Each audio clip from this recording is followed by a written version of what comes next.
पुलिसकर्मियों से मारपीट, डकैती की साजिश और 3 हत्याओं के आरोप, ये सब कारनामे हैं प्रीतम लोधी के। एमपी के शिवपुरी जिले के पिछौर विधानसभा से भाजपा विधायक हैं।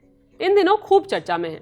वजह सिर्फ बयानबाजी नहीं, बल्कि उनका पूरा रिकॉर्ड, उनके बेटे के ताज़ा कारनामे और पुलिस से सीधी टक्कर का नया वीडियो।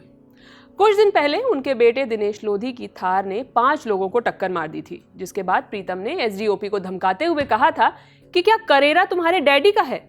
अब करेरा किसके डैडी का है ये तो नहीं पता, लेकिन दिनेश लोधी के इस कारनामे के बाद उनके डैडी प्रीतम लोधी के पुराने कच्चे चिट्ठे सबके सामने आने लगे हैं।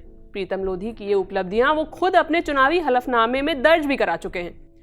प्रीतम लोधी के खिलाफ हत्या और हत्या के प्रयास जैसी गंभीर धाराओं सहित करीब 28 धाराओं में 9 मामले दर्ज हैं। उन पर 3 हत्याओं का भी आरोप है। उन्हें एक बार जिला बदर यानी जिले से बाहर भी निकाला गया है और पुलिस से टकराव तो मानो उनका पुराना शौक है। करीब 20 साल पहले उन पर ग्वालियर की हजारी पुलिस चौकी में घुसकर पुलिसकर्मियों के साथ मारपीट करने का आरोप भी लगा था।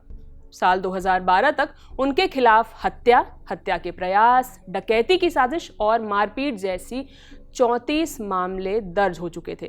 मीडिया रिपोर्ट्स बताती हैं कि प्रीतम लोधी ने खुद ही अपने खिलाफ 65 मुकदमे होने का दावा किया था।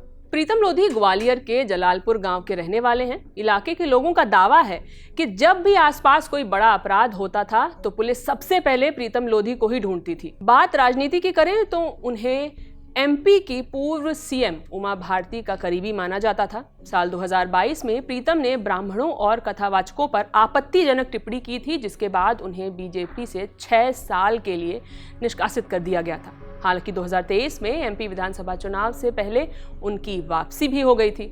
साल 2025 में तो प्रीतम लोधी ने अपने क्षेत्र के थानों में विधायक प्रतिनिधि तक नियुक्त कर दिए थे। इसे पुलिस व्यवस्था में बड़ा दखल माना गया। भारी विरोध के बाद उन्हें इसे वापस भी लेना पड़ा था। अब ये तो थे प्रीतम लोधी के कारनामे, लेकिन उनका बेटा दिनेश लोधी भी उनसे कम नहीं है। उस पर भी साल 2023 में धमकी देने का मामला, साल 2024 में ग्वालियर में पड़ोसियों पर गाड़ी चढ़ाने की कोशिश और करोड़ों की वसूली के आरोप भी लग चुके हैं। इन दोनों के सभी कारनामों की फहरिस्त में अब एक नया कारनामा भी जुड़ गया है। वो है एसडीओपी को धमकाने का। मामला 16 अप्रैल की सुबह करीब 7:30 बजे का है। संजय परिहार अपने साथी आशीष परिहार और अंशुल परिहार के साथ स्प्लेंडर बाइक से जा रहे थे। उनके आगे 2 महिलाएं पैदल चल रही थीं। तभी पीछे से काले रंग की थार आई। पहले दोनों महिलाओं को टक्कर मारी, फिर बाइक को टक्कर मार दी। हादसे में 5 लोग घायल हो गए। जब दिनेश लोधी को रोककर सवाल किया गया तो उसने बोला कि मैं जब हॉर्न देकर सायरन बजा रहा था तो हटे क्यों नहीं। पुलिस ने इस मामले में दिनेश लोधी के खिलाफ एफआईआर दर्ज की और थार गाड़ी को जब्त कर लिया।